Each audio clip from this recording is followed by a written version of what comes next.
ഇന്ന് നമ്മൾ തയ്യാറാക്കാൻ പോകുന്നത് വളരെ എളുപ്പത്തിൽ ടേസ്റ്റി ആയിട്ട് ചെയ്യാവുന്ന വെജിറ്റബിൾ കട്ട്ലേറ്റ് ആണ്. അതിനായിട്ട് ഞാനിവിടെ 2 ഉരുളക്കിഴങ്ങ് വേവിച്ച് തൊലി കളഞ്ഞ് പൊടിച്ചെടുത്തിട്ടുണ്ട്. ഒരു 1/4 കപ്പ് ഫ്രോസൺ ഗ്രീൻ പീസ് എടുത്തിരിക്കുന്ന പച്ചക്കറികളെല്ലാം വളരെ ചെറുതായിട്ട് അരിഞ്ഞെടുത്തിരിക്കുവാണ്. ഒരു സവാള, ഒരു ചെറിയ ക്യാരറ്റ്, ഒരു 8 ബീൻസ്, 2 പച്ചമുളക്, 1 ടീസ്പൂൺ ഇഞ്ചി, ചെറുതായിട്ട് അരിഞ്ഞിട്ടുള്ള മല്ലിയിലയും വേപ്പിലയും. നമുക്കിത് ആദ്യം ഒന്ന് വഴറ്റിയെടുക്കണം. അതിനായിട്ടൊരു പാൻ അടുപ്പത്ത് വയ്ക്കാം. അതിലേക്ക് 2 ടീസ്പൂൺ എണ്ണ ഒഴിച്ചു കൊടുക്കാം.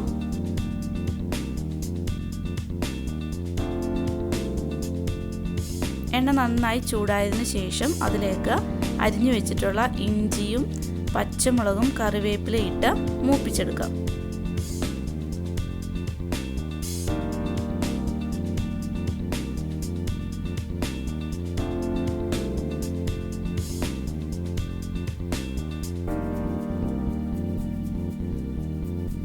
ഇത് മൂത്ത് വന്നതിന് ശേഷം അരിഞ്ഞു വെച്ചിട്ടുള്ള സവാള ചേർത്ത് കൊടുക്കാം.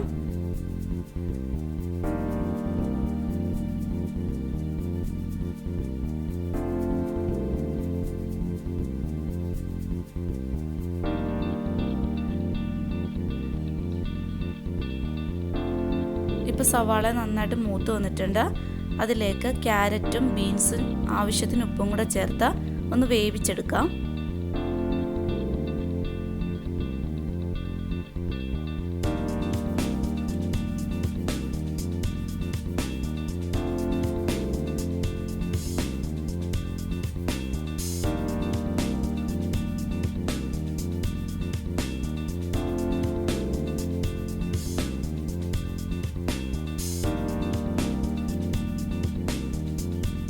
ഇതിൻ്റെ കൂടെ തന്നെ ഗ്രീൻ പീസും കൂടെ ചേർത്ത് കൊടുക്കാം.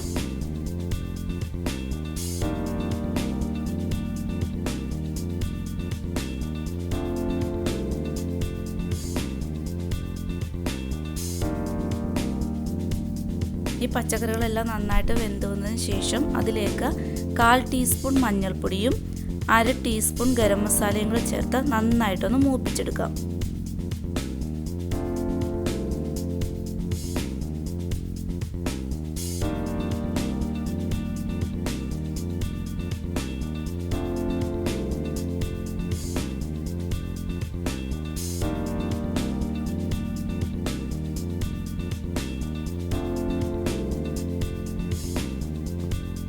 ഇതെല്ലാം നന്നായിട്ട് മൂത്ത് വന്നതിന് ശേഷം നമ്മൾ വേവിച്ച് വെച്ചിട്ടുള്ള ഉരുളക്കിഴങ്ങും കൂടെ ചേർത്ത് ഒരു 5 മിനിറ്റ് വഴറ്റിയെടുക്കാം.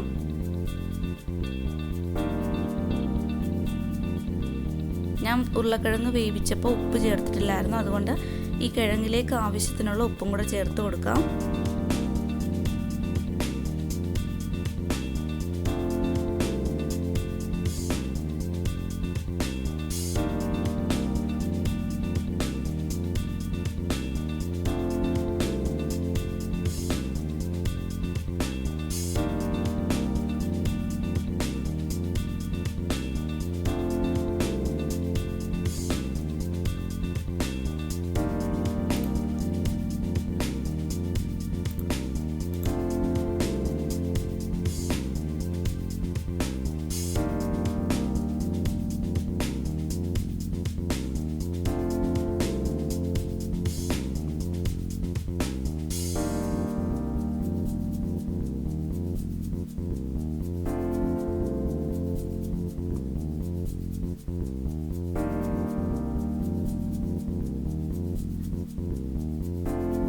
ഇത് അടപ്പിൽ നിന്നും മാറ്റുന്നതിന് മുന്നേ ആയിട്ട് കുറച്ച് മല്ലിയിലയും കൂടെ ചേർത്ത് യോജിപ്പിച്ചതിന് ശേഷം തണുക്കാനായിട്ട് മാറ്റി വയ്ക്കാം.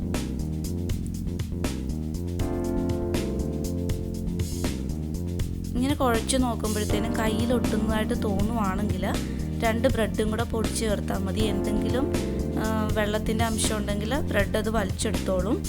ഒരു പാത്രം എടുക്കുക. അതിലേക്ക് കുറച്ച് മൈദ ഇട്ടതിന് ശേഷം വെള്ളം കൂടെ ഒഴിച്ച് നന്നായിട്ടൊന്ന് കലക്കിയെടുക്കാം. നമ്മൾ തയ്യാറാക്കി വെച്ചിരിക്കുന്ന കട്ട്ലേറ്റ് ഇതൊന്ന് ഡിപ്പ് ചെയ്തെടുക്കാൻ വേണ്ടിയാണ്. ഇതിന് പകരമായിട്ട് മുട്ടയുടെ വെള്ളം വേണമെങ്കിൽ ഉപയോഗിക്കാം.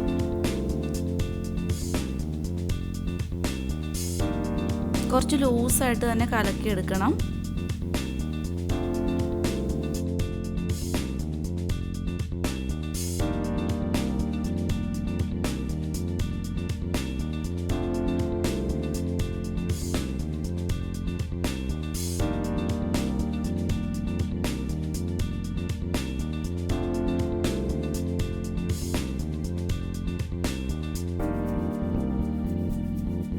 ഒരു പാത്രം എടുക്കുക, അതിലേക്ക് കുറച്ച് ബ്രെഡ് ക്രംസ് ചേർത്ത് കൊടുക്കാം. നമുക്കിനി കട്ട്ലേറ്റ് ഷേപ്പ് ആക്കി എടുക്കാം.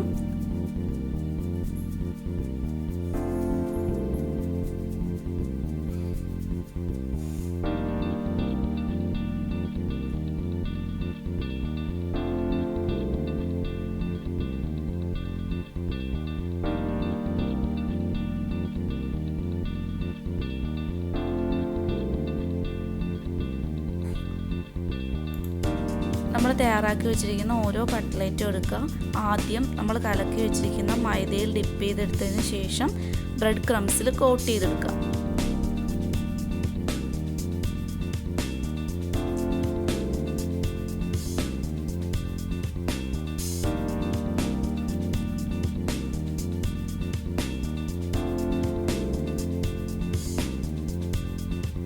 എല്ലാം നമുക്ക് ഇതുപോലെ ചെയ്തെടുക്കാം.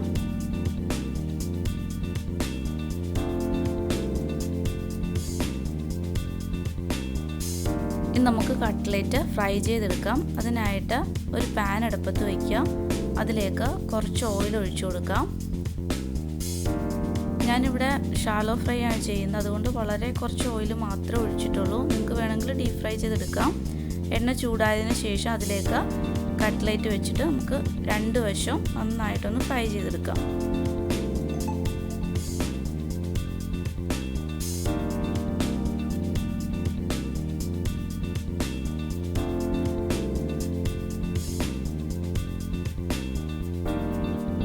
ഇപ്പോൾ ഒരു വശമായി വന്നിട്ടുണ്ട്. നമുക്കിനി അത് തിരിച്ചിട്ട് കൊടുക്കാം.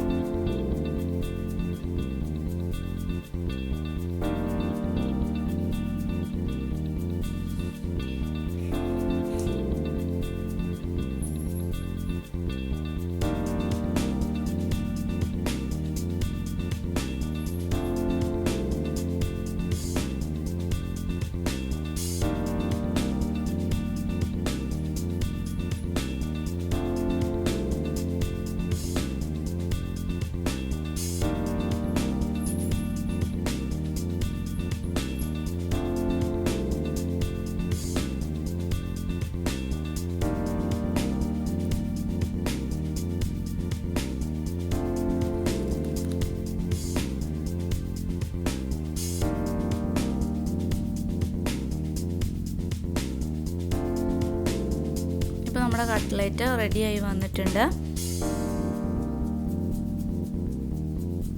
നമുക്കിതൊരു സെർവിങ് പ്ലേറ്റിലേക്ക് മാറ്റാം.